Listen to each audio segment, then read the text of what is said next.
The burgundy paper felt rough between Camille's fingers as she stared at the name tag in complete disbelief. Her heart hammered against her ribs like a caged bird desperate to escape. The elegant calligraphy that had been so carefully crafted for every other guest mocked her with its cruel simplicity. Housekeeper.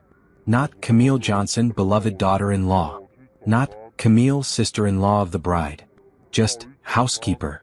She stood frozen in the ornate hotel lobby, watching other family members laugh and embrace while pinning their properly labeled tags to expensive dresses and tailored suits. Each tag bore their names with love and respect. Mother of the bride. Uncle Robert. Cousin Patricia. But hers? Housekeeper. 10 years. 10 years of marriage to Richard Johnson. 10 years of hosting every holiday dinner in their home because Camille cooks so well. 10 years of organizing family gatherings, remembering birthdays, buying gifts, and playing the perfect wife. 10 years of being the glue that held his scattered family together. And this was how they saw her. The wedding planner approached with a bright smile, completely unaware of the bomb she was about to drop. "Oh, Mrs. Johnson. There you are. I have your name tag ready." She handed over the burgundy paper with the same cheerful efficiency she'd shown everyone else. Camille's hands shook as she read it again, hoping she'd misunderstood. But the letters remained stubbornly clear. Housekeeper. Not even her name. "There must be some mistake," she whispered, her voice barely audible above the chatter of arriving guests. The wedding planner checked her clipboard with practiced efficiency. "Let me see. Camille Johnson. Yes, that's correct." The mother of the bride specifically requested that designation for the seating charts and name tags. The world tilted on its axis. The mother of the bride. Her mother-in-law, Patricia Johnson. The woman who'd smiled at her across countless dinner tables, who'd hugged her at Christmas mornings, who'd called her daughter in front of friends. That same woman had deliberately labeled her as nothing more than hired help. Camille's eyes swept the lobby until they found Patricia standing near the elevator, resplendent in navy blue silk and genuine pearls. Her silver hair was perfectly styled, her makeup flawless, and her smile radiant as she greeted relatives. She looked every inch the proud mother of the bride, basking in the attention and compliments. As if sensing Camille's stare, Patricia turned. Their eyes met across the crowded space, and something cold and calculating flickered across the older woman's features. Not embarrassment. Not guilt. Satisfaction. A small, cruel smile tugged at the corners of Patricia's mouth before she turned back to her conversation, dismissing Camille as easily as one might ignore a piece of furniture. The message was crystal clear. After 10 years of marriage, after countless family dinners where Camille had served Patricia's favorite dishes, after years of listening to her complaints about other family members, after being the one Patricia called when she was lonely or needed someone to drive her to appointments, this was how she truly saw her. As nothing more than a housekeeper. Camille felt something deep inside her chest crack. Not break entirely but fracture like glass under pressure. The sound of laughter around her became distant and muffled, as if she were underwater. The expensive floral arrangements that filled the lobby seemed to mock her with their beauty, their perfection arranged by someone who was probably paid better and treated with more respect than she was. She thought about all the times she'd defended Patricia to Richard when he complained about his mother's demands. All the time she'd bitten her tongue when Patricia made subtle digs about her background, her education, her career. All the time she'd convinced herself that Patricia was just old-fashioned, that she meant well, that family was worth the occasional discomfort. But this wasn't old-fashioned. This was deliberate cruelty. The name tag trembled in her hands as the full weight of the insult settled over her. She wasn't just being disrespected, she was being erased. Reduced to a function rather than recognized as a person, as family, as someone who mattered. Other guests continued to flow around her like water around a stone, their conversations a blur of excitement about the upcoming ceremony. Someone brushed past her, murmuring an apology, but Camille barely registered it. She was trapped in a bubble of shock and humiliation, staring at the two words that had just shattered her understanding of her place in this family. The hotel's air conditioning hummed overhead, but she felt flushed and dizzy. Her carefully chosen dress, a beautiful emerald green that Richard had complimented that morning, suddenly felt like a costume. She'd spent hours getting ready, wanting to look perfect for her sister-in-law's special day. She'd even bought new shoes that pinched her feet because they matched her outfit perfectly. All for this. All to be labeled as hired help. Behind her, she heard Richard's voice calling her name. "Camille. There you are. I've been looking everywhere." His footsteps approached, and she could picture him in his charcoal gray suit, probably looking handsome and relaxed, completely unaware that his family had just delivered the ultimate insult to his wife. She couldn't turn around. Not yet. If she faced him now, if she saw his clueless smile and heard him ask why she wasn't wearing her name tag, she might break completely. And she refused to give Patricia Johnson the satisfaction of seeing her crumble in a hotel lobby full of witnesses. The name tag felt heavier than it should, like it was made of lead instead of paper. Such a small thing to carry such devastating weight. 2 words that had just changed everything. Camille closed her eyes and took a shuddering breath. When she opened them again, something had shifted. The hurt was still there, sharp and fresh, but underneath it was something else. Something harder and more dangerous. Clarity. For the first time in 10 years, she saw her marriage, her in-laws, and her life with perfect, brutal clarity. This wasn't a mistake or a misunderstanding. This was exactly how they saw her, and they'd finally stopped pretending otherwise. The question now was what she planned to do about it. Camille. Richard's voice carried that edge of impatience she'd learned to recognize over the years. What's wrong? You look like you've seen a ghost. She turned slowly, the name tag still clutched in her hand. Richard stood before her in his perfectly pressed suit, his dark hair styled just so, looking every inch the successful businessman he was. But for the first time in 10 years, she didn't see the man she'd fallen in love with. She saw Patricia's son. Your mother, she said quietly, her voice steady despite the storm raging inside her, had me labeled as the housekeeper. Richard's brow furrowed in confusion. What do you mean? She held up the burgundy paper, watching his face carefully. My name tag. Instead of Camille Johnson, or sister-in-law of the bride, it says, housekeeper. For a moment, Richard looked genuinely puzzled. Then his expression shifted through several emotions. Surprise, embarrassment, and finally, something that looked uncomfortably like resignation. Oh, well, you know how Mom is. She probably didn't mean anything by it. The words hit her like a physical blow. Not anger at his mother's cruelty. Not outrage on his wife's behalf. Just dismissal. Acceptance. As if this was perfectly normal behavior that she should simply tolerate. She didn't mean anything by it? Camille's voice remained quiet, but something in her tone made Richard step back slightly. She specifically told the wedding planner to label me as hired help. At your sister's wedding. In front of your entire family. Look, I'll talk to her after the ceremony, okay? She's probably just stressed about the wedding. You know how she gets when she's planning events. The casual way he brushed off her humiliation was somehow worse than the name tag itself. This was her husband, the man who'd promised to love and protect her, and he was asking her to simply swallow this insult for the sake of family peace. I've been planning events for this family for 10 years, she said, her voice growing stronger. I've cooked every holiday meal, organized every birthday party, and remembered every anniversary. I've listened to your mother complain about her neighbors, her health, her finances. I've driven her to doctor appointments and helped her grocery shop. And this is how she sees me. Richard glanced around the lobby, clearly uncomfortable with the conversation's direction. Can we please not do this here? Sarah's wedding is about to start. We can talk about this later. Sarah. His sister, the bride, who'd called Camille exactly twice in the past year. Both times to ask for help with wedding planning. Sarah, who'd smiled sweetly while Camille addressed hundreds of wedding invitations by hand because, your handwriting is so much prettier than mine.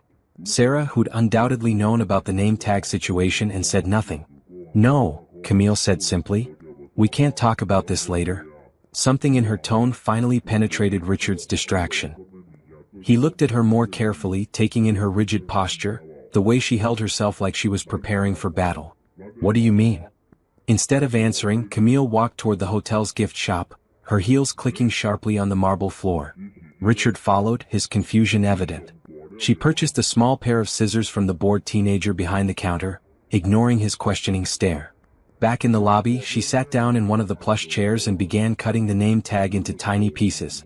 Each snip was deliberate, methodical. The burgundy paper fell like confetti onto the expensive carpet. What are you doing? Richard's voice had risen slightly, drawing attention from nearby guests. I'm making a choice, she replied calmly, continuing to cut. For 10 years, I've chosen to ignore the little comments, the subtle insults, the way your family treats me like I'm not quite good enough. I've chosen to smile and play along because I thought it would get better. I thought if I just tried harder, if I was more helpful, more accommodating, they'd eventually accept me. The last piece of the name tag fluttered to the floor. Camille set the scissors aside and stood up, brushing invisible dust from her dress. But they never intended to accept me. This name tag isn't a mistake or a moment of stress. It's exactly how your mother sees me, and you just confirmed that you're okay with that. That's not fair, Richard protested, but his voice lacked conviction. Isn't it? Camille reached into her purse and pulled out her wedding ring. The diamond caught the lobby's crystal chandelier light, sending tiny rainbows across the walls.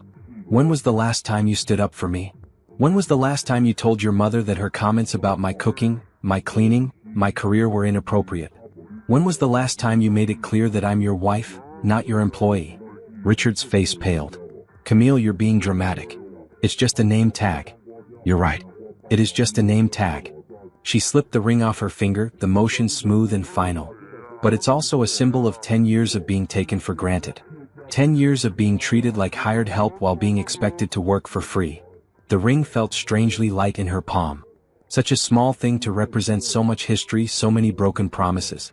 She'd loved this ring once, loved what it represented. Now it felt like a chain she'd finally learned to unlock. What are you doing? Richard reached for her hand, but she stepped back. I'm done, she said simply. I'm done pretending that this is normal. I'm done making excuses for your family's behavior. I'm done being the unpaid housekeeper who's grateful for whatever scraps of respect you throw my way. The lobby had grown quieter around them. Other guests sensed the tension and were doing their best to pretend they weren't listening while hanging on every word. Camille could see Patricia across the room, her face rigid with anger as she realized what was happening. You can't just leave, Richard said desperately. What about the wedding? What about our marriage? The wedding will go on without me. Your family will probably be relieved. She placed the ring in his palm, closing his fingers around it. As for our marriage, I think this name tag says everything we need to know about where we stand. She turned toward the elevator, her head held high despite the tears threatening to fall.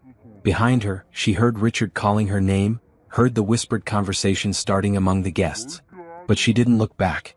The elevator doors opened like a portal to freedom. As they closed behind her, she caught one last glimpse of the lobby. Patricia was hurrying toward Richard, her face a mask of fury and panic. Other family members were clustering around them, their voices rising in agitation. But Camille was already gone, ascending toward something she hadn't felt in 10 years, the possibility of being valued for who she was rather than what she could do for others. The silence in the elevator was deafening, but for the first time in a decade, it felt like peace. The apartment felt different when Camille walked through the door. The same beige walls, the same furniture she'd carefully chosen to please Richard's traditional tastes, the same family photos that suddenly seemed to mock her with their false intimacy. But something fundamental had shifted. She was no longer seeing her home. She was seeing the stage where she'd performed the role of perfect wife for 10 years. Her phone buzzed constantly. Richard's name flashed on the screen again and again, followed by texts from his sister, his mother, even his Uncle Robert. She turned it off and set it aside. For the first time in her adult life, she owed no one an explanation. The silence was strange. She'd grown so accustomed to the constant demands, the endless phone calls asking for favors, the expectation that she would always be available. Now, in the quiet of her own space, she could finally hear herself think. She walked to the kitchen where she'd spent countless hours preparing meals for people who saw her as nothing more than a servant. The expensive pots and pans Richard had bought her for Christmas, practical gifts that ensured she could better serve his family, suddenly looked like instruments of her own imprisonment. The refrigerator was stocked with groceries for the dinner party she'd planned for next week. Patricia's bridge club was supposed to come over, and Camille had already planned the menu around everyone's dietary restrictions. She'd even bought special flowers for the centerpiece because Patricia mentioned liking yellow roses. Not anymore. Camille opened the refrigerator and began removing items systematically. The expensive steaks meant for the bridge club went into a bag. The imported cheese, the organic vegetables, the wine she'd selected specifically for Patricia's palate, all of it was donated to her neighbor, an elderly woman who'd always been kind to her. "Are you having a party?" Mrs. Chin asked, accepting the bags with surprised gratitude. "No," Camille replied. "I'm just done cooking for people who don't appreciate it." The older woman's eyes were knowing. "Good for you, dear. Sometimes the best gift we can give ourselves is to stop giving everything away." Back in the apartment, Camille continued her methodical dismantling of the life she'd built around other people's expectations. She went through the closet, separating clothes into categories: items she'd bought because Richard liked them, outfits chosen to impress his family, and the few pieces she'd actually chosen for herself. The pile of clothes chosen for others was surprisingly large. Conservative dresses in colors that looked appropriate for family functions. Cardigans that covered her arms because Patricia had once mentioned that sleeveless tops were too casual for family gatherings. Shoes that matched everything but expressed nothing about her personality. She folded these items carefully and placed them in donation bags. Not out of respect for the clothes themselves, but because the act of folding, of organizing, of making deliberate choices about what to keep and what to release, felt like meditation. Each garment represented a small decision to prioritize herself over others' opinions. The family photos were next. Wedding pictures where she looked radiant and hopeful, holiday gatherings where she was always the one serving while others sat comfortably, vacation photos where she was inevitably the one taking the pictures rather than being in them. She removed every photo that showed her performing rather than living. Her phone, still turned off, seemed to pulse with unheard messages. She could imagine Richard's growing panic as his calls went unanswered. She could picture Patricia's fury at being defied. The thought should have made her feel guilty, but instead, it filled her with a quiet satisfaction. They were experiencing, perhaps for the first time, the consequences of their actions. For 10 years, Camille had absorbed their thoughtlessness, their casual cruelty, their assumption that she would always be available to clean up their messes. Now they were discovering what life looked like without her constant accommodation. She found the financial documents in Richard's desk drawer. Their joint bank account showed the usual pattern: Richard's salary flowing in and money flowing out for family obligations. Patricia's birthday dinner at the expensive restaurant she'd chosen.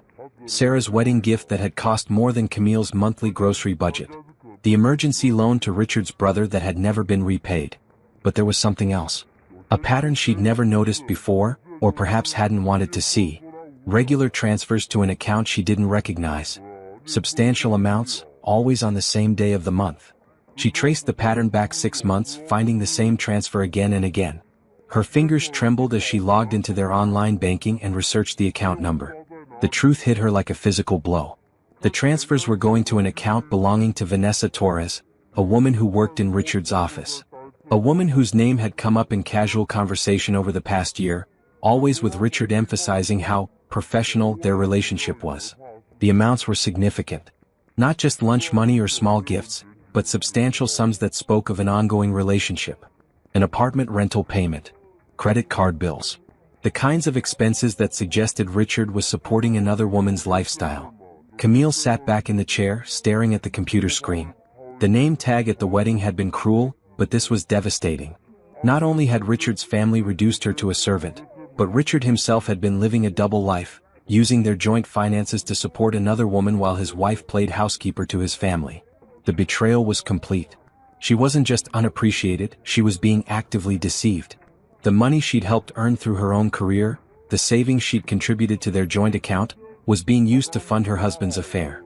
But instead of the crushing despair she might have expected, Camille felt something else entirely. Relief. The last piece of the puzzle had fallen into place. She wasn't imagining the disrespect, wasn't being overly sensitive, wasn't failing to appreciate her family's love. She was simply being used, and now she had proof. She printed out the bank statements and placed them in a folder. Then she did something she'd never done before. She opened her own individual bank account. The process was surprisingly simple, and the bank representative was friendly and professional, treating her like a valued customer rather than an inconvenience. "Will this be a joint account?" the woman asked.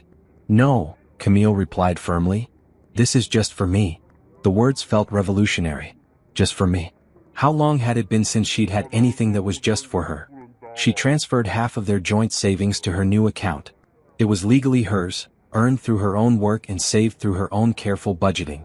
Richard would discover the transfer eventually, but by then she'd be long gone. The apartment felt lighter as she continued her careful dismantling.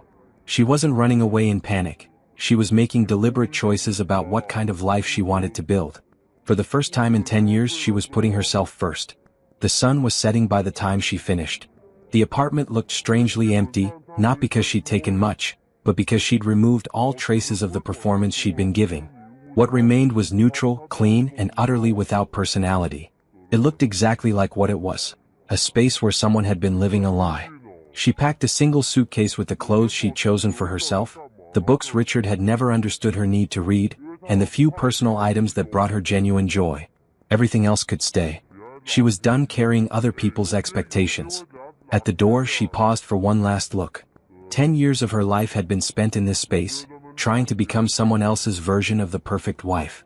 Now she was leaving to discover who she might become when she was only accountable to herself. The silence followed her out, but now it felt like an old friend. Richard's phone buzzed for the 15th time in an hour.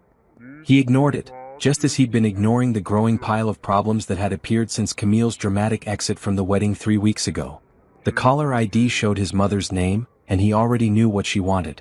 "Richard, you need to do something about this situation immediately." Patricia's voice was sharp with panic when he finally answered. "The bridge club is supposed to meet here tomorrow, and I haven't heard from Camille about the arrangements." "Mom, I told you. She's not coming back. She's staying at her sister's place and she won't take my calls." "That's ridiculous. She's your wife. Make her come home." The words hung in the air, highlighting a fundamental misunderstanding that Richard was only beginning to grasp. His mother spoke as if Camille were a possession that could be commanded rather than a person who had made a choice. "It's not that simple," he said, rubbing his temples where a headache had been building for days. "She's hired a divorce attorney." The silence on the other end was deafening. When Patricia spoke again, her voice was strained. "She can't be serious.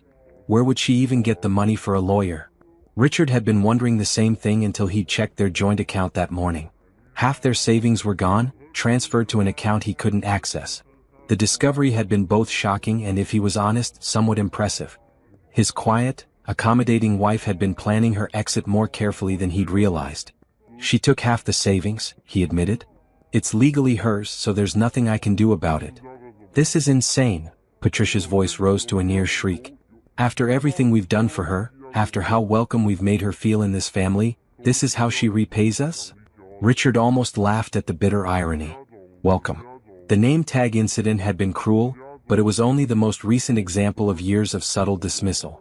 He'd been blind to it, or perhaps willfully ignorant, because acknowledging it would have required him to stand up to his family. It had been easier to let Camille absorb their thoughtlessness and convince himself that she was being overly sensitive. "She's canceled the bridge club meeting," he said.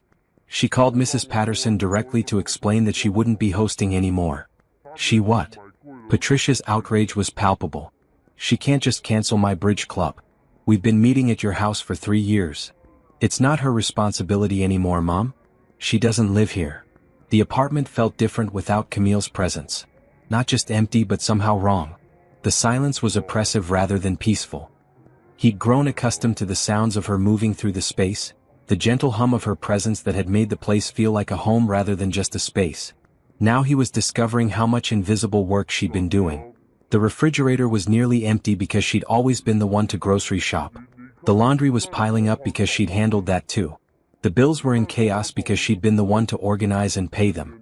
He'd never realized how much of their life she'd been managing until she was gone. "You need to fix this," Patricia demanded. "Talk to her. Apologize. Do whatever it takes to get her back." "I've tried. She won't see me." "Then try harder. This is your marriage, Richard. You can't just let her walk away." But even as his mother spoke, Richard was beginning to understand that Camille hadn't just walked away from their marriage. She'd walked away from a life where she was undervalued and taken for granted. And the more he thought about it, the more he realized he couldn't honestly say she was wrong to do so. After ending the call with his mother, Richard found himself wandering through the apartment, seeing it through new eyes. The kitchen where Camille had prepared countless meals for his family, never sitting down to eat with them because she was too busy serving. The living room where she'd hosted holidays, always in the background ensuring everyone else's comfort. The bedroom where she'd listened to his complaints about work while managing her own career and household responsibilities. He'd taken her for granted so completely that he'd never stopped to consider what she might need or want. When had he last asked about her day? When had he last supported her goals or celebrated her achievements? He couldn't remember, and that realization was devastating. His phone rang again. This time it was his sister Sarah, calling from her honeymoon. "Richard, what's this about Camille leaving you?" "Mom called me in tears." "She walked out at your wedding," he said. "She saw the name tag." "What name tag?" "The one that said, Housekeeper, instead of her name." There was a long pause. "Oh, that. You knew about it?" "Mom mentioned it when we were going over the seating arrangements. She said it was more accurate since Camille always ends up doing all the work anyway." The casual cruelty of it hit him again. His mother and sister had discussed reducing his wife to a job title, and both had thought it was appropriate. No wonder Camille had left. Sarah, she's my wife. She's been part of this family for 10 years. I know that, but you have to admit she's always been more comfortable in the background. She's not really the type to make small talk with the relatives. She's not comfortable in the background, Richard said, the words coming out more sharply than he'd intended. She's been pushed there. There's a difference. You're being dramatic. She's probably just having some sort of breakdown. Women her age do that sometimes. Women her age.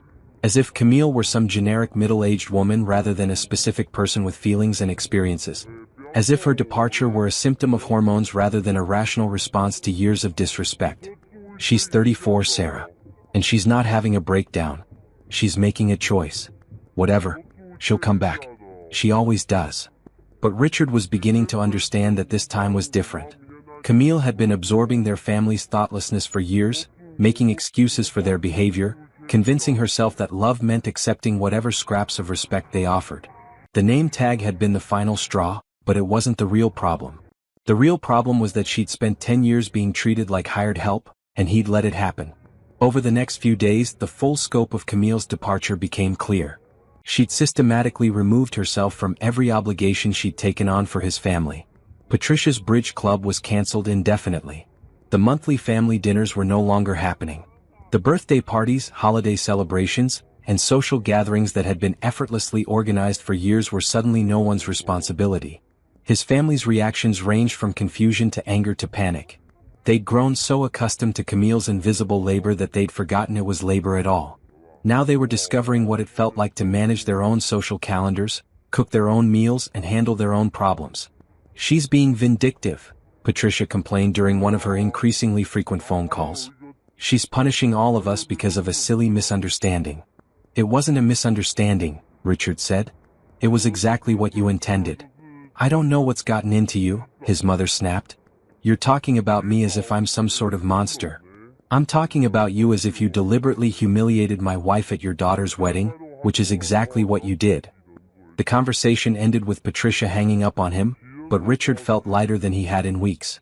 For the first time in his adult life, he'd chosen his wife's dignity over his family's comfort. It was years too late to save his marriage, but it was something. He looked around the empty apartment and tried to imagine what life might have been like if he'd made different choices. If he'd stood up for Camille when his family made their subtle digs. If he'd valued her contributions instead of taking them for granted. If he'd seen her as a partner rather than a service provider. But it was too late for hypotheticals. Camille was gone, and she'd taken with her everything that had made their house a home. What remained was the echo of wasted opportunities and the growing realization that he'd lost something irreplaceable. The silence in the apartment was deafening, but it was nothing compared to the silence of his phone. For the first time in 10 years, no one was calling to ask for Camille's help. The coffee shop in downtown Seattle buzzed with the energy of people pursuing their own dreams. Camille sat at a corner table, her laptop open, working on the proposal that would either launch her consulting business or confirm that she'd made a terrible mistake. 3 weeks had passed since she'd walked out of Sarah's wedding, and she was finally beginning to remember who she'd been before she became Richard's wife. Her sister Tanya slid into the seat across from her, carrying 2 steaming cups and wearing the concerned expression that had become familiar over the past weeks. "How's the business plan coming along?" Tanya asked, settling into her chair. "Better than expected," Camille replied, closing the laptop. "I forgot how much I enjoyed strategic planning when it wasn't for someone else's benefit." For 10 years, Camille had used her business skills to organize Richard's family life, plan their social events, and manage their household logistics. She'd been so focused on applying her talents to their needs that she'd forgotten she had other options. Now, for the first time since college, she was thinking about what she wanted to build for herself. "I've been thinking about your offer," Camille said, stirring her coffee. "The freelance consulting work. I'd like to take it." Tanya's face lit up. "Really? The nonprofit is desperate for someone with your skills. They've been trying to organize their donor database for months." "I want to do more than just organize databases," Camille said, feeling a spark of excitement she hadn't experienced in years. "I want to help organizations actually grow. Strategic planning, resource allocation, systems design. The kind of work that makes a real difference." "You mean the kind of work you're actually trained for?" Camille laughed, the sound surprising both of them. "Exactly. I have a master's degree in organizational development, and I've been using it to plan bridge club meetings. The realization wasn't bitter anymore. It was simply true, and acknowledging it felt like stepping into sunlight after years in a dim room. She'd been so focused on being the perfect wife that she'd forgotten she was also a capable professional with her own ambitions. I've been in touch with 3 different organizations, she continued. A women's shelter that needs help with their intake process, a community center that wants to expand their programming, and a small business incubator that needs strategic planning support. That's amazing, Tanya said. You sound like yourself again. The comment caught Camille off guard. What do you mean? You sound like the sister I grew up with, the one who used to reorganize her entire room just for the satisfaction of improving the system. The one who planned our family vacations so efficiently that we never had a single scheduling conflict. You sound excited about your own life. Camille considered this as she sipped her coffee. When had she stopped being excited about her own life? Somewhere along the way, she'd become so focused on supporting Richard's goals and managing his family's needs that she'd forgotten she had goals of her own. I met with the divorce attorney yesterday, she said, changing the subject. The financial separation is more straightforward than I expected. How are you feeling about all of that? Relieved, Camille said, surprised by the honesty of her own answer. I thought I'd be devastated, but mostly I feel free. Like I can finally breathe. The divorce proceedings had revealed the extent of Richard's financial infidelity. The transfers to Vanessa Torres's account were clearly documented, and Camille's attorney had been straightforward about the implications. He's been using joint funds to support another woman, the lawyer had explained. That strengthens your position considerably. But Camille hadn't felt the rage she'd expected. Instead, she felt validated. The affair wasn't her fault, and it wasn't something she could have prevented by being a better wife. It was simply confirmation that she'd been living with someone who didn't value her. Have you heard from Richard? Tanya asked carefully. He's been calling, but I'm not ready to talk to him yet. Maybe I never will be. Camille pulled out her phone and showed Tanya the string of missed calls and unread messages. He's also been trying to reach me through mutual friends. What's he saying? The usual. That he's sorry, that he wants to work things out, that his family misses me. Camille's voice was flat. He's even offered to go to counseling. That's something, isn't it? It's 10 years too late. Camille put her phone away. I spent a decade waiting for him to stand up for me, to value me, to see me as more than a convenient solution to his family's problems. Now that I'm gone, he wants to change. But I'm not interested in going backward. The truth was, Camille had been thinking about Richard's messages, but not in the way he might hope. Each apologetic text, each voicemail promising to do better, only reinforced her decision to leave. Where had this concern for her feelings been when his mother was making cutting remarks about her cooking? Where had this desire to work on their relationship been when she was organizing his family's social calendar for free? I think I'm going to look for my own apartment, she said. I love staying with you, but I need to rebuild my life, not just hide from the old one. You're not hiding, Tanya said firmly. You're healing. There's a difference. I know. But I'm ready for the next step. They spent the rest of the afternoon looking at apartment listings on Camille's laptop. She wanted something small but bright, something that felt like hers rather than a compromise between her preferences and someone else's. After years of living in spaces designed to accommodate Richard's traditional tastes and impress his family, she was looking forward to choosing her own colors, her own furniture, her own life. What about this one? Tanya pointed to a listing for a 1-bedroom apartment with large windows and a small balcony. It's in Capitol Hill, walking distance to great restaurants and that bookstore you love. Camille studied the photos. The apartment was smaller than the home she'd shared with Richard, but it looked bright and peaceful. The kitchen was compact but functional, perfect for someone who wanted to cook for pleasure rather than obligation.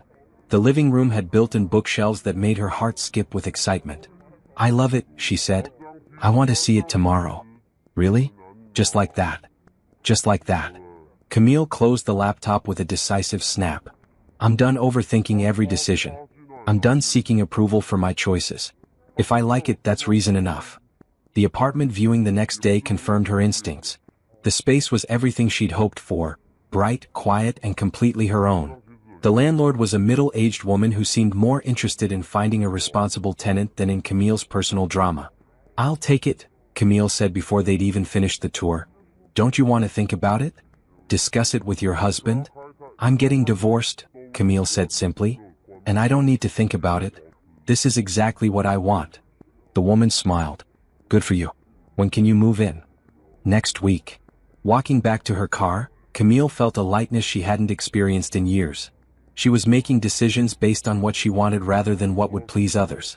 She was building a life that belonged entirely to her. For the first time since college, she was excited about the future. Her phone buzzed with another message from Richard. This time, instead of ignoring it, she read it. "Camille, please call me. I know I've made mistakes, but we can work through this. I love you." The message might have moved her once, but now it just seemed empty. Love wasn't just a feeling, it was a choice that was demonstrated through actions. Richard had chosen his family's comfort over her dignity for 10 years. He'd chosen to keep secrets and live a double life rather than address their problems honestly. His declaration of love now felt like too little, too late. She deleted the message without responding and drove home to start packing for her new life. Tomorrow she would be signing the lease on her own apartment. Next week she would be moving into a space that was entirely hers. Next month she would be launching her consulting business. For the first time in a decade, the future felt full of possibilities rather than obligations. She was finally free to discover who she might become when she was only accountable to herself. The discovery happened by accident, the way most devastating truths do. Camille was sorting through the last of her belongings at the apartment she'd shared with Richard, focusing on the final items in their shared home office. She'd been methodical about the separation, taking only what was clearly hers and leaving everything else behind. But buried in the bottom drawer of the desk was a folder she'd never seen before. Inside were credit card statements for an account she didn't know existed.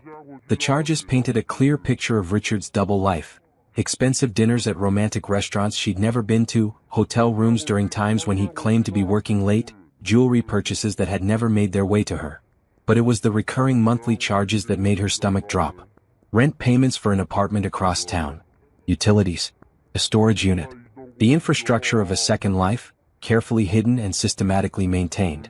She sat back in the desk chair, staring at the evidence of betrayal that went far deeper than she'd initially understood. The financial support for Vanessa Torres hadn't been the impulsive actions of a man having a midlife crisis. It had been a calculated deception, sustained over more than a year. The dates on the statements told the story. The apartment rental had begun 15 months ago, right around the time Richard had started mentioning Vanessa's name in casual conversation. The same period when he'd begun working late more frequently, taking weekend business trips that seemed to accomplish very little. Camille felt a strange sense of relief mixed with her anger. She'd spent months wondering if she'd overreacted to the name tag incident, if she'd been too sensitive about his family's treatment of her. Now she understood that the disrespect had been complete. While she'd been playing the perfect wife, hosting his family's gatherings and managing his household, he'd been building an entirely separate life with another woman. Her phone rang, Richard's name appearing on the screen. For the first time in weeks she answered. "Camille, thank God." His voice was filled with relief. "I've been so worried about you. Can we please talk? I know we can work this out." "I found the credit card statements," she said calmly. The silence that followed was answer enough. She could picture him in the empty apartment, realizing that his carefully constructed lies were falling apart. "I can explain," he said finally, his voice smaller. "I'm sure you can. You've been paying for Vanessa's apartment for over a year. You've been living a double life while I've been playing housekeeper to your family. It's not what you think. It's exactly what I think. You've been supporting another woman financially while your wife cooked for your mother's bridge club. Camille, please, let me come see you. Let me explain what happened." "I don't want an explanation," she said, surprised by the steadiness of her own voice. "I want you to understand something. When I left your sister's wedding, I thought I was responding to your family's disrespect. I thought the name tag was the worst thing I discovered about my marriage. It was a mistake. My mother didn't mean." "Stop," she interrupted. "I'm not calling to discuss your mother's intentions. I'm calling to tell you that I'm done. Completely done.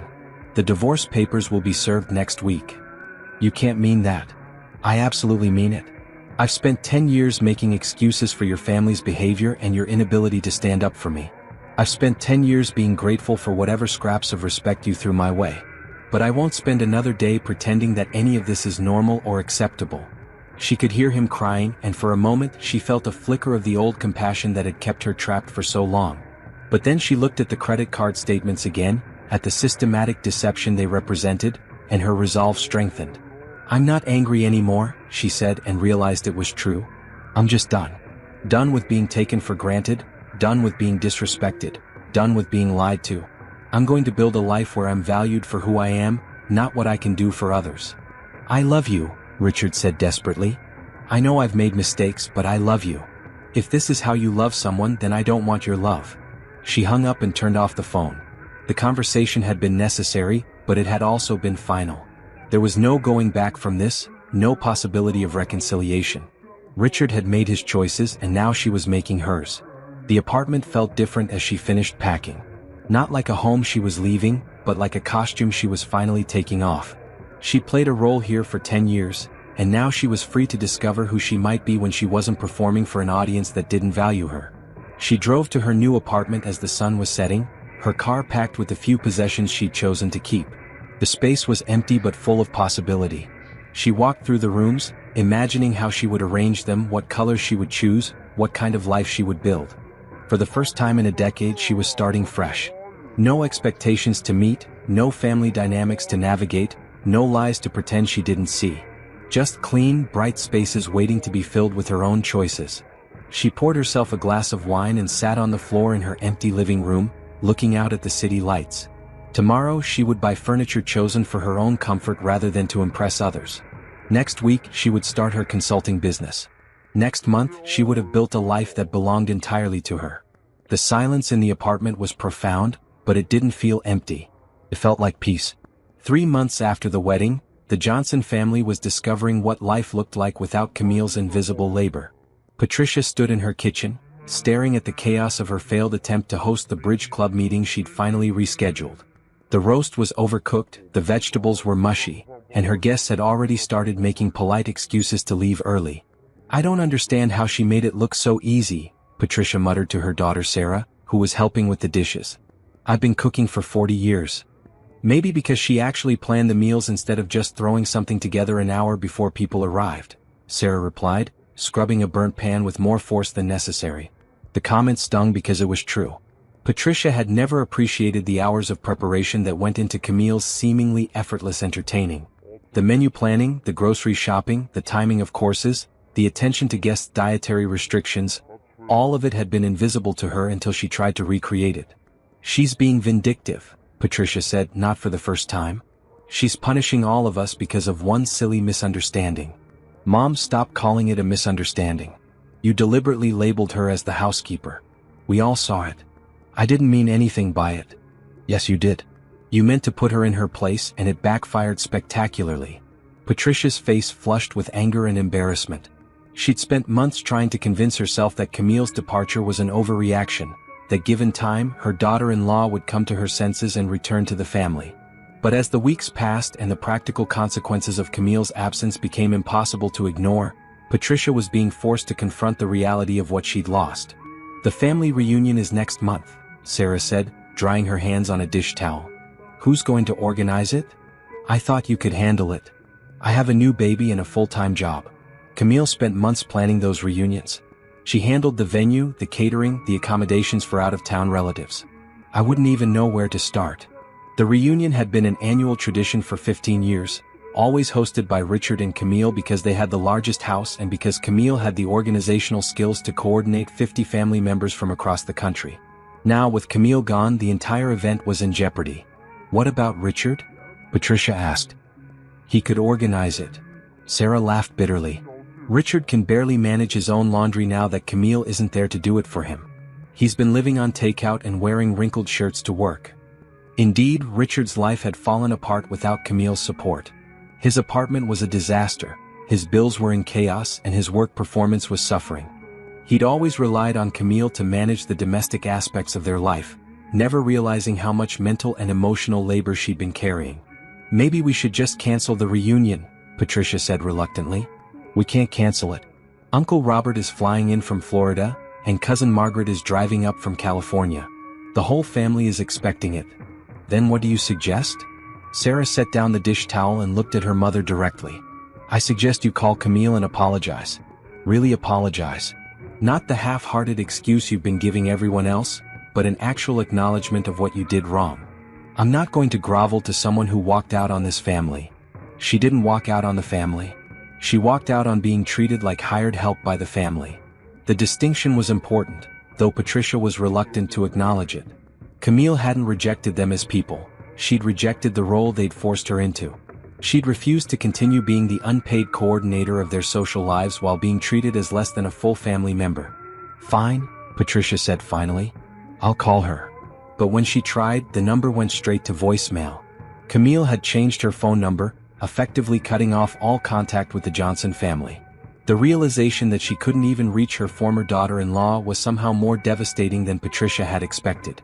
Meanwhile, Richard's attempts to win Camille back were becoming increasingly desperate. He'd driven by her new apartment building several times, hoping to catch a glimpse of her. He'd called her office, only to be told that she was no longer employed there. He'd even reached out to her sister, who'd been politely but firmly unhelpful. "She's doing well," Tanya had told him during their brief phone conversation. "She's starting her own consulting business and seems very happy. I need to talk to her.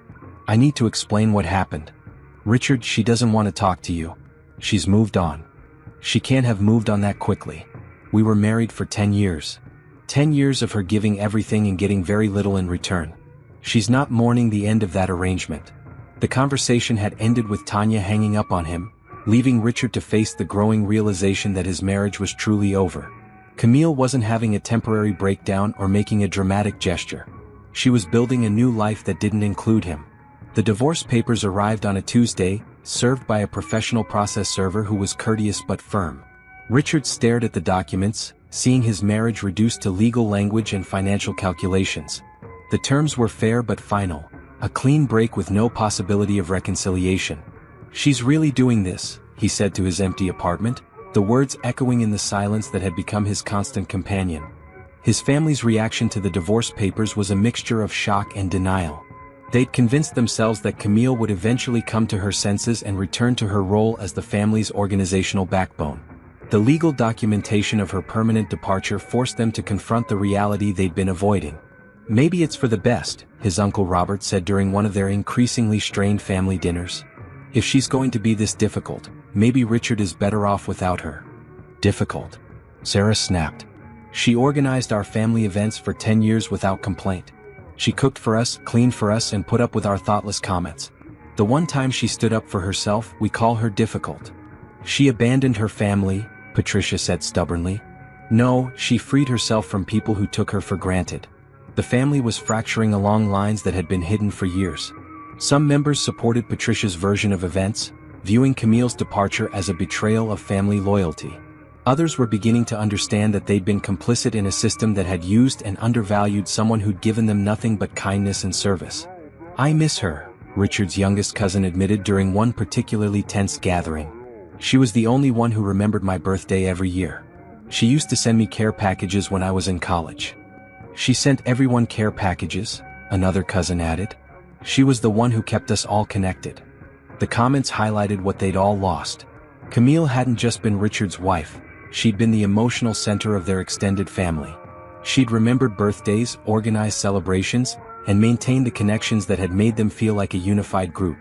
Without her, they were discovering that they were just a collection of individuals with little in common beyond genetics. "Maybe we should have treated her better," someone said quietly. The admission hung in the air like a judgment none of them wanted to face. They'd had something precious, and they'd thrown it away through their own thoughtlessness and cruelty. Now they were left with the consequences of their choices, and no amount of regret could undo what they'd done. The silence in the room was profound, broken only by the sound of Patricia crying quietly into her napkin.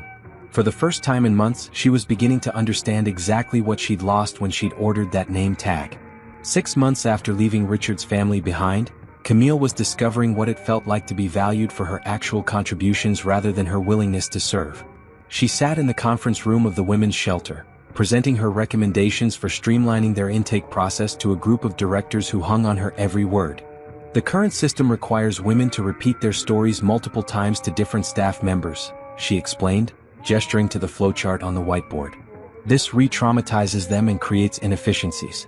My proposal consolidates intake into a single comprehensive assessment that can be shared across departments." "This is exactly what we needed," said Dr. Martinez, the shelter's executive director. "We've been struggling with this problem for years, but we didn't have the expertise to solve it." "How long would implementation take?" asked another board member. "I can have the new system operational within 6 weeks," Camille replied confidently. I'll train your staff personally and create documentation so the process can be sustained long-term. The room buzzed with excitement. These women saw her as a problem solver, a professional whose skills could transform their organization. The contrast to her previous life, where her abilities had been channeled into planning dinner parties and managing social calendars, was stark and liberating.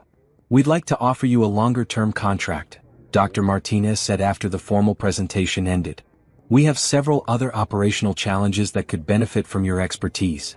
I'd be honored to continue working with you, Camille replied, feeling a warmth that had nothing to do with gratitude and everything to do with professional satisfaction. Walking to her car after the meeting, she reflected on how much her life had changed. Her consulting business was thriving, with 3 regular clients and a waiting list of organizations that wanted her help. She was earning more money than she had in her previous job, and she was doing work that felt meaningful rather than merely functional. Her apartment had become a sanctuary rather than a stage. She'd furnished it with pieces that brought her joy rather than impressed visitors. The walls were painted in colors she loved, and the bookshelves were filled with books she'd chosen for her own pleasure rather than to signal sophistication to others. She joined a book club filled with women who valued intellectual discussion over social performance. She'd started taking pottery classes on weekends, something she'd always wanted to try but had never had time for when her schedule was consumed by other people's needs.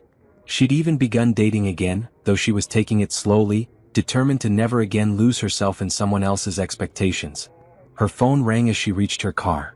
The caller ID showed her sister's name. "How did the presentation go?" Tanya asked. "Better than I hoped. They want to expand the contract." "That's amazing. I'm so proud of you." "I'm proud of me too," Camille said, surprising herself with the admission. "I forgot what it felt like to be good at something and have that recognized." "You were always good at things. You just weren't getting credit for it." It was true. For 10 years, she'd been using her organizational skills, her emotional intelligence, and her natural ability to solve problems. But she'd been using them to serve others rather than to build her own career. Now, for the first time since college, she was applying her talents to work that challenged her and provided recognition for her achievements. "Have you heard anything from Richard lately?" Tanya asked carefully. "The divorce was finalized last week. I got the papers in the mail." "How are you feeling about that?" "Relieved," Camille said, and meant it. "I thought I'd feel sad, but mostly I feel free. Like I can finally stop carrying around all that disappointment and anger." The divorce had been straightforward once she'd stopped responding to Richard's attempts at reconciliation. Her lawyer had been efficient and professional, treating the dissolution of her marriage as a business transaction rather than a personal tragedy. The lack of drama had been refreshing after years of navigating the emotional chaos of the Johnson family. "I ran into Patricia at the grocery store yesterday," Tanya said. "She looked awful. Like she'd aged 10 years in the past 6 months." "I'm sorry to hear that," Camille said, and was surprised to find that she meant it. She no longer felt anger toward her former mother-in-law, just a kind of distant pity. Patricia had destroyed her relationship with someone who genuinely cared about her, and now she was living with the consequences of that choice. "She asked about you. Whether you were okay, whether you were happy." "What did you tell her?" "The truth. That you're thriving." Camille smiled. She was thriving, in ways that went beyond professional success. She was sleeping better, eating meals she enjoyed rather than foods chosen to please others, and rediscovering parts of herself that had been buried under years of people-pleasing.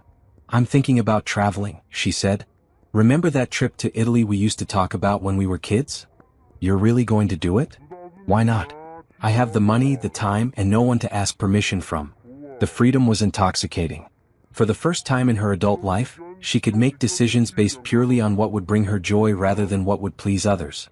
She could travel when she wanted, eat what she liked, and pursue interests that had nothing to do with being useful to anyone else. "I think Mom would be so proud of you," Tanya said softly. Their mother had died when Camille was in college, too early to see her daughter's marriage or to offer guidance about the sacrifices that seemed expected of wives. But Camille had been thinking about her mother a lot lately, remembering the woman who'd worked full-time while raising 2 daughters, who'd never seemed to lose herself in the process of caring for others. "She always said that the most important relationship we have is with ourselves," Camille said. "I think I'm finally understanding what she meant." She also said that people will treat us exactly as badly as we allow them to. "I'm done allowing it."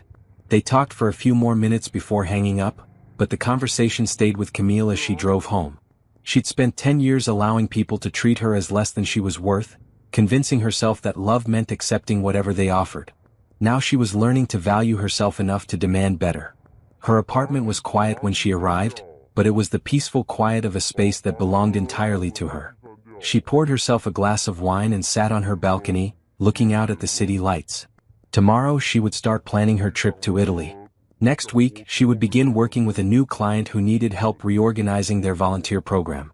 Next month, she would celebrate the first anniversary of her decision to value herself enough to walk away from people who didn't. The silence around her was profound, but it didn't feel empty. It felt like the sound of a life being lived on her own terms, and it was beautiful.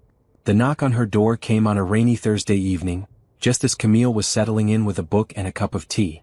She wasn't expecting anyone, and her first instinct was to ignore it. But the knocking persisted, urgent and demanding. Through the peephole, she saw Richard standing in the hallway, his hair wet from the rain, his face drawn with exhaustion. He looked older than she remembered, worn down by months of living with the consequences of his choices. "Camille, please," he called through the door. "I know you're in there. I just need 5 minutes." She considered not answering, but something in his voice made her pause. Not sympathy exactly, but a kind of tired curiosity about what he thought he could possibly say that would matter now. "Go away, Richard," she said through the door.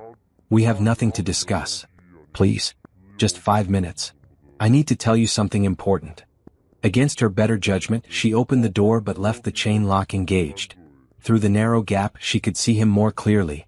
He'd lost weight and there were dark circles under his eyes. His usually immaculate appearance was disheveled, his shirt wrinkled, his tie askew. "You look terrible," she said not unkindly. "I feel terrible. I haven't been sleeping. I haven't been eating. I can't concentrate at work. I keep thinking about what I lost when you left." "What you lost?" The words came out sharper than she'd intended. "You didn't lose anything. You threw it away. I know that now. I know I was an idiot. I know I took you for granted. But I want to make it right. There is no making it right. The divorce is final. We're done." "I ended things with Vanessa," he said desperately. "I told her I couldn't see her anymore. I told her I was going to fight for my marriage. Your marriage ended the day you decided to support another woman while your wife played servant to your family. I know I made mistakes." "Mistakes?" Camille laughed, but there was no humor in it. "Richard, you systematically deceived me for over a year. You used our joint funds to support your girlfriend while I cooked for your mother's bridge club. You stood by while your family treated me like hired help. Those weren't mistakes. Those were choices. I was confused. I didn't know what I wanted. You knew exactly what you wanted. You wanted a wife who would manage your household and entertain your family, and you wanted a girlfriend who would make you feel excited and desired. You wanted both, and you thought you could have both. The truth of it hung between them like a physical barrier. Richard had wanted the stability and convenience of marriage along with the thrill of an affair. He'd wanted Camille to continue serving his family while he pursued his own pleasure with someone else. The arrangement had worked perfectly for him until she'd refused to continue participating in it. "I'm sorry," he said, his voice breaking. "I'm so sorry for everything. For the name tag, for the affair, for not standing up for you. I know I hurt you." "You didn't just hurt me," Camille said. "You showed me exactly how little I meant to you. And now that I'm gone, now that your life is falling apart without me to hold it together, you want me back. I want you back because I love you. No, you want me back because you need me. There's a difference." She could see the truth of it in his face. He missed her not because he valued her as a person, but because he missed the services she'd provided. He missed coming home to a clean house and a prepared meal. He missed having someone to handle the social obligations and emotional labor that he'd never wanted to deal with himself. "My family misses you too," he said as if this was some kind of offering. "My mother has been trying to reach you. She wants to apologize." "I don't want her apology. I don't want anything from any of you. The family reunion was a disaster. No one knew how to organize it. People were asking about you all day. That's not my problem anymore. But you were so good at it. You were the one who held us all together. I was the one who worked for free to make your family's life easier while they treated me like I was invisible." Richard's face crumpled. "I know we didn't appreciate you. I know we took advantage of your kindness. But we can change. I can change. I don't want you to change. I want you to leave me alone." "But I love you," he said again as if repetition would make it true. "If you love me, respect my decision to build a life without you."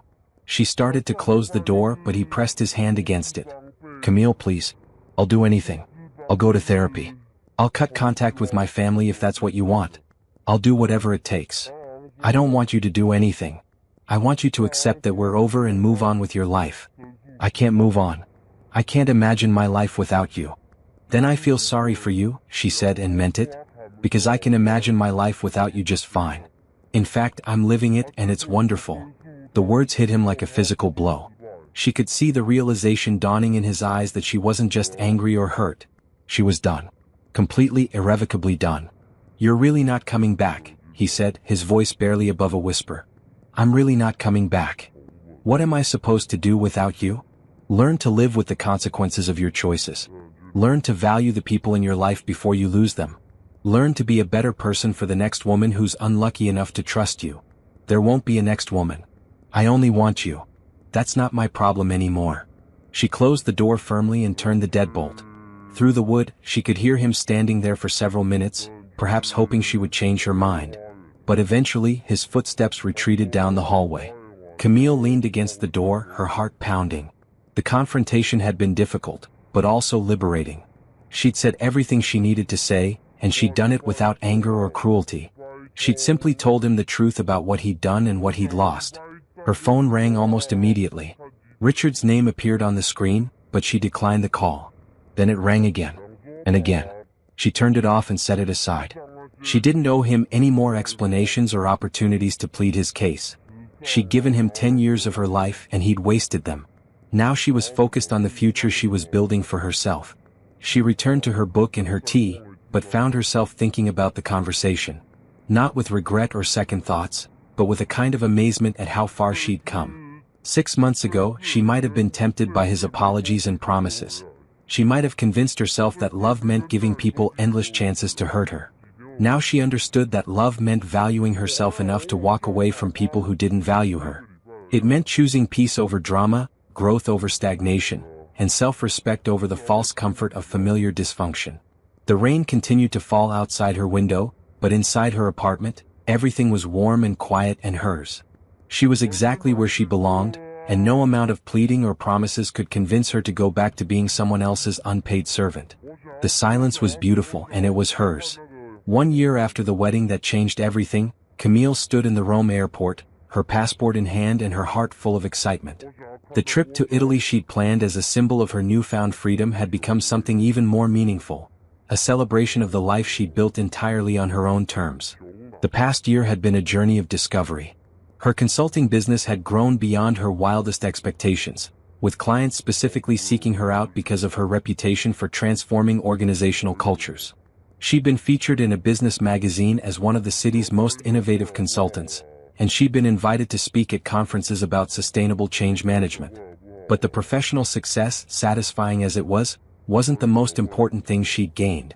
The most important thing was the quiet confidence that came from knowing she could trust herself to make good decisions, to set healthy boundaries, and to create a life that reflected her values rather than other people's expectations.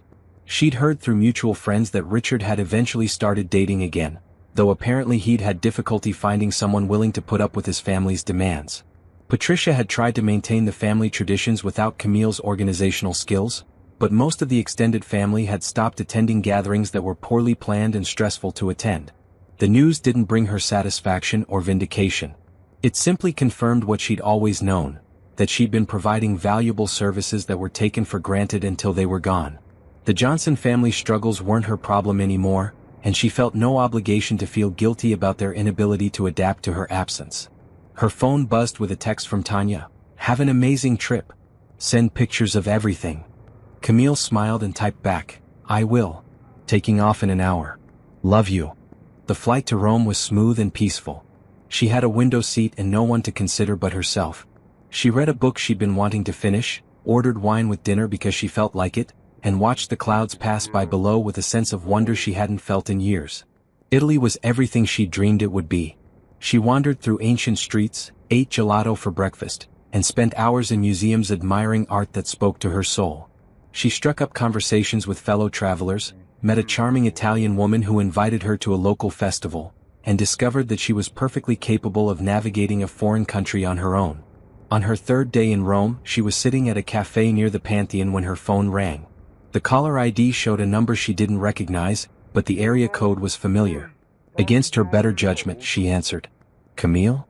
The voice was Patricia's, older and more hesitant than she remembered.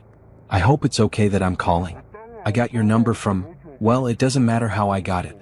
I just needed to talk to you. Patricia. Camille's voice was calm, neutral. What do you want? I wanted to apologize. Really apologize. Not the half-hearted excuses I've been giving everyone else, but a real apology for what I did to you. Okay, Camille said, taking a sip of her espresso. I'm listening. The name tag was cruel. It was deliberately cruel, and I did it because I was jealous, I think. Jealous of how much my family loved you, how much they depended on you. I felt like you were taking my place as the center of the family, and I wanted to remind everyone that you were an outsider.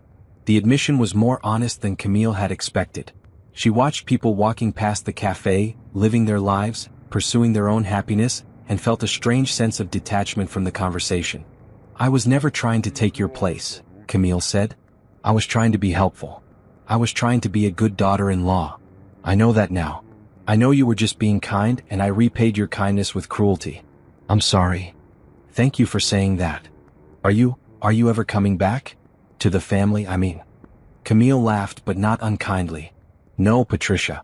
I'm not coming back. I have my own life now. Richard is miserable. He's been miserable for months. He knows he made a terrible mistake. That's not my problem anymore. But you were so good for him. You were so good for all of us. We don't know how to function without you. Then you'll learn. Or you won't. Either way, it's not my responsibility. There was a long pause. When Patricia spoke again, her voice was small. I miss you. I know I have no right to miss you after what I did, but I do. You were the daughter I never had, and I threw it away because I was petty and small. I'm sorry you feel that way, Camille said, and meant it. But I can't be the daughter you want me to be. I can't be anyone's unpaid therapist or event planner or emotional support system. I've learned to value myself too much for that. I understand. I wanted you to know that I'm sorry. That I know what I lost. I accept your apology, Patricia. But that doesn't change anything. I hope you can find peace with your choices, the same way I found peace with mine. She hung up gently and turned off her phone. The conversation had been sad but necessary, a final closing of a chapter in her life that had ended a year ago. She felt no anger toward Patricia, no desire for revenge or vindication. She simply felt free. The Italian sun was warm on her face, and she had nowhere to be except exactly where she was. She ordered another espresso and pulled out her journal, writing about the morning's adventures and planning the afternoon's exploration. Tomorrow she would take the train to Florence. Next week she would fly to Paris. Next month she would return home to her thriving business and the life she'd built from scratch. For the first time in her adult life, she was living entirely for herself. Not in a selfish way, but in a way that honored her own needs and desires. She was learning what it meant to be truly free, not just from bad relationships but from the need to please others at the expense of her own happiness. A year ago, she'd been a woman who defined herself by how well she served others. Now she was a woman who defined herself by how well she cared for herself. The transformation had been gradual but profound, and she knew there was no going back. She finished her espresso and walked toward the Pantheon, her steps light and purposeful. She had a whole day ahead of her, a whole life ahead of her, and for the first time in years she couldn't wait to see what came next. The ancient building rose before her, a testament to human ingenuity and the power of creating something lasting. She thought about the life she was building, the relationships she was cultivating, the work she was doing. All of it was on her own terms, all of it was chosen rather than imposed.